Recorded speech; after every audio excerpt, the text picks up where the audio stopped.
Good morning, everybody. Happy Saturday. We made it to another weekend, and we've got more Seahawk stuff to discuss. We've got some more not too distant future topics to go over.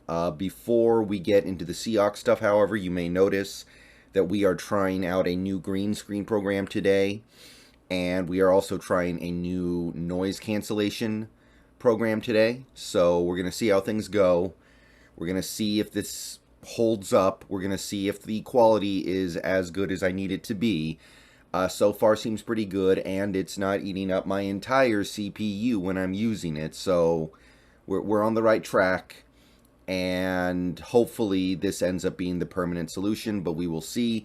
If there's something about the video or audio quality that isn't up to my typical standard, let me know down in the comments if you notice anything, and we can always try alternative solutions. So just experimenting. This green screen isn't quite as clean as the previous one was, but it's also not consuming my entire CPU, so it is what it is. All right, that out of the way, let's talk a little bit about the Seahawks, and let's talk about another position. We're talking about left guard.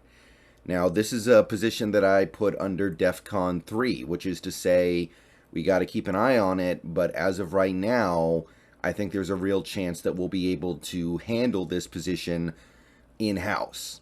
It's not a great chance. It would not surprise me at all if come next offseason we're sitting here going, we need to find another left guard.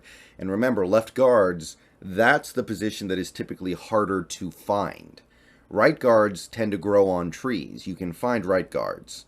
But left guards, they need to have a little more finesse, a little more skill, a little more movement ability. Those are the guys who tend to get paid the big bucks. The right guards, they usually don't. Now, there's a little bit of confusion here with this position right now because it's hard to say who is who, what is what, and which is which when it comes to the position, because right now it seems like we're still kind of trying to figure out who's what and what is who when it comes to our guards. And you could even throw our centers into that conversation just a little bit.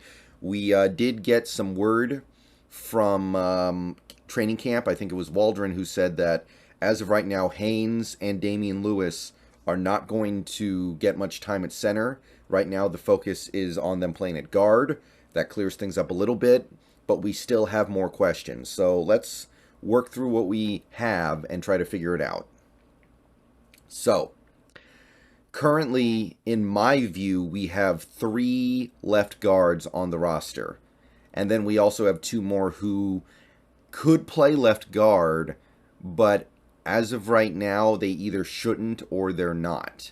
You see what I'm saying when I say this stuff's getting confusing, but let's break it down. Phil Haynes. Phil Haynes is the guy I'm really keeping an eye on this year. It is a big deal whether or not Phil Haynes can have a breakout 2022. He is a restricted free agent next year, so if you desired to keep him, you will be able to match any offer.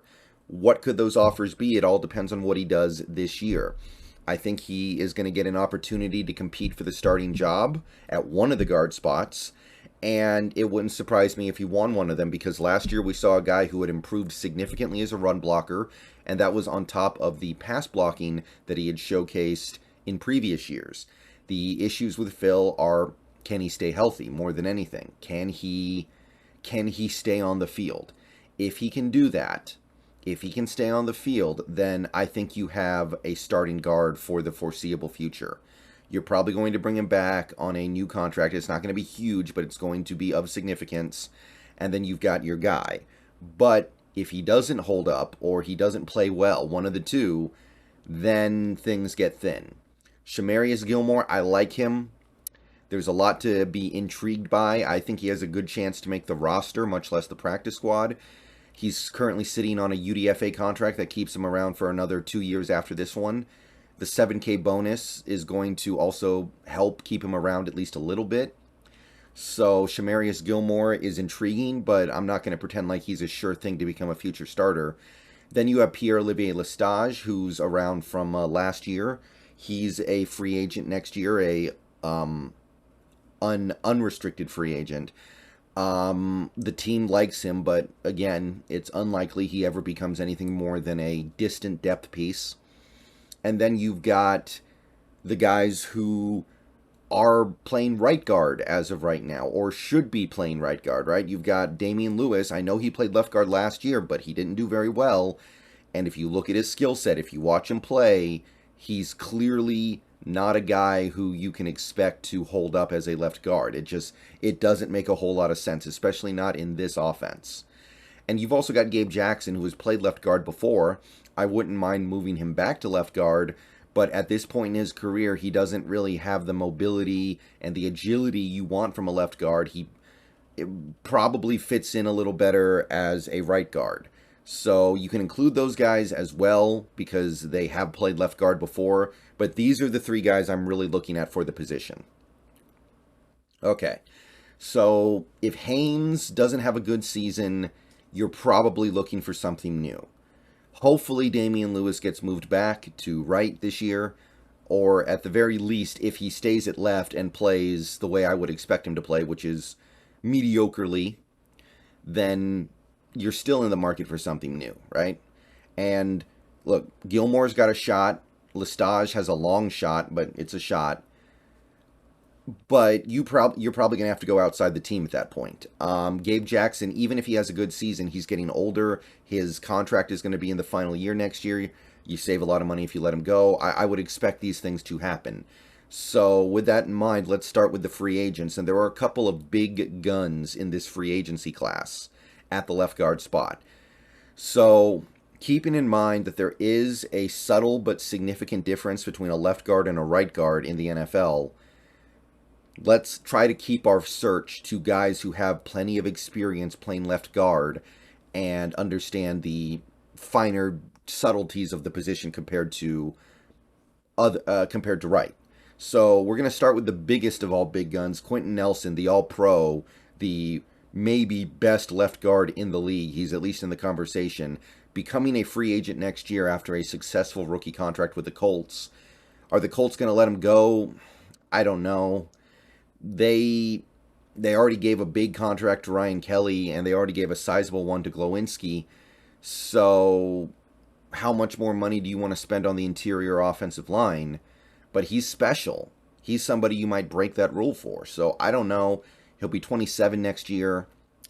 Based off recent guard contracts, based off where the cap is going, I said 5 years, 85 million, and that might be low. It might be 90 million.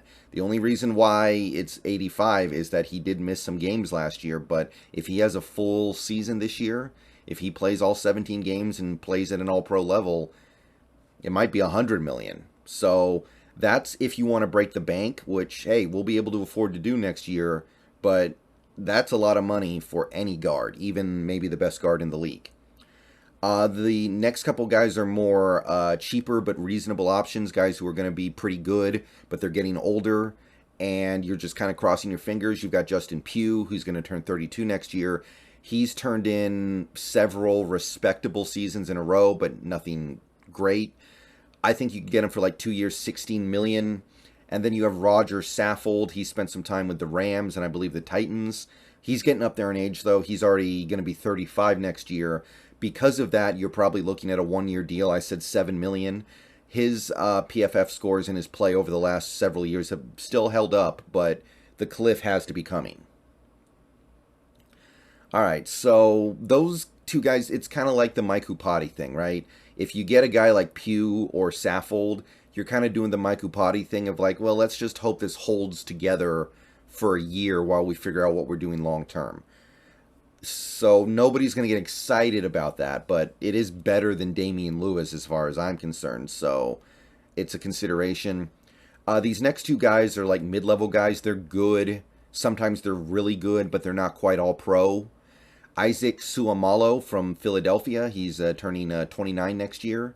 He's been a consistently good player. He has experience doing left guard stuff. He would be probably borderline top 10 in the league at the left guard position right now, I'd say. 3 years, 30 million. I say the same thing about West Schweitzer. I believe he's from Washington, or the Commanders, that is. Also 29, and I see the same thing with him. Strong PFF grades, but not quite an all-pro. Maybe in that top 10 range for left guards, but probably not top 7. And you're probably looking at 3 years, 30 million. The cap is going up. Guys like this are going to start getting paid in the 8 figures a year range. And the last guy I have listed as a potential free agent target would be probably the second biggest gun available to you after Quentin Nelson. It's Elgton Jenkins of the Green Bay Packers. He's in a similar situation to Quentin Nelson. He's just not quite as good, but he is very good. His PFF grades have been stellar. He's been part of some great offenses in Green Bay. He's 27, coming off a rookie deal. I estimate his upcoming contract to be about 4 years, $50 million. Obviously, what we see him do this year on the field is going to heavily influence that. If he can become that all-pro level player, maybe he ends up getting something very close to what Quentin gets. But if Elgton Jenkins can maintain the level of play from the last several years, then I think you're looking at something like 4 years, $50 million. It's a pretty significant amount of your cap, but we can afford it. We really can. We're going to have a lot of cap room next year with Wilson off the books and not a whole lot of super high paid players outside of Jamal and eventually Metcalf. So if you want to go spend a bunch of money to make your interior offensive line something special to go with what you're hoping you're going to get from Cross and Lucas, left guard is not a bad place to do it because it's a position that I feel like we have struggled with in recent times. We've tried a lot of stopgap solutions. We've moved right guards over. Nothing's worked all that well except for that 1 year Mike Upati held together. So, yeah, maybe. More realistically, however, is the draft. And I found a handful of good prospects in this upcoming draft who played left guard in college. And I do want to emphasize that fact. There are going to be some guys who are currently playing right guard. There are going to be some guys currently playing center, some guys currently playing tackle, who, as the year goes on, are going to be spoken about as left guard prospects. Because a lot of those guys who are able to do those positions in college, they're not going to be able to do it in the pros, so they move over to a position that they can do at the pro level, and for some players that's going to be left guard. If you're a tackle, but you don't have the lateral mobility to keep up with edge rushers, and you're more of a strength player than a finesse player, a lot of the times you move into left guard. If you're a center but your arms are a little longer, then teams will feel like, well, if you've got slightly better arm length than the average center, we may as well try to move you to left guard. So there are going to be some guys that emerge, but I'm going to keep it on these 5 individuals who, as of right now, are considered to be left guards in college football. And we're going to have to see how things move as the year goes on. So my number 1 guy would be Javian Cohen from Alabama. Alabama actually has 2 guards that are highly regarded in this upcoming class. This guy's got the frame of a left guard for sure, 6'4", 305 pounds, a little bit lighter. Currently projects to be about a second-round pick. We'll see how that moves as the season goes on. But he's probably the crown jewel of the left guard class. Next guy, and this guy's going to have to add some weight, and he might be too short. But as of right now, he's at least an interesting prospect. It's Willie Lampkin from Coastal Carolina. So Coastal Carolina actually has a handful of draftable prospects this upcoming class. They had one in the most recent draft, and now they're going to have a couple next year. 6'1", 285. It's going to be hard to overcome that, right? Even if he adds weight, he's still 6'1". It's not the worst thing in the world because at least then it's easier to get leverage, right? But at 285, I mean, you look at that and you go, oh, that's why you're playing at Coastal Carolina.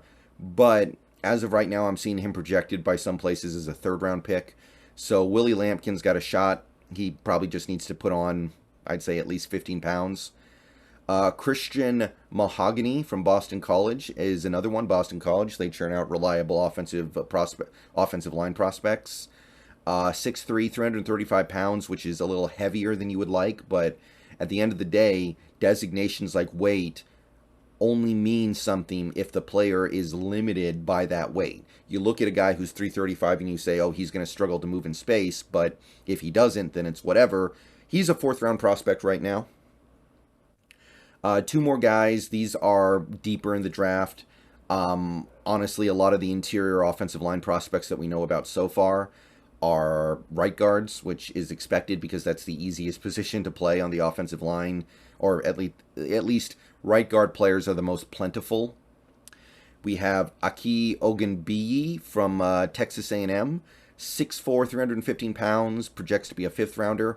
And quite a few of my viewers are going to be familiar with this guy. It's TJ Bass from Oregon.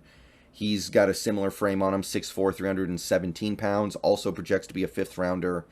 I would keep an eye on both those guys to rocket up draft boards, though, and end up going in day 2. So don't count on them being around in the middle of day 3 when we actually get to the draft.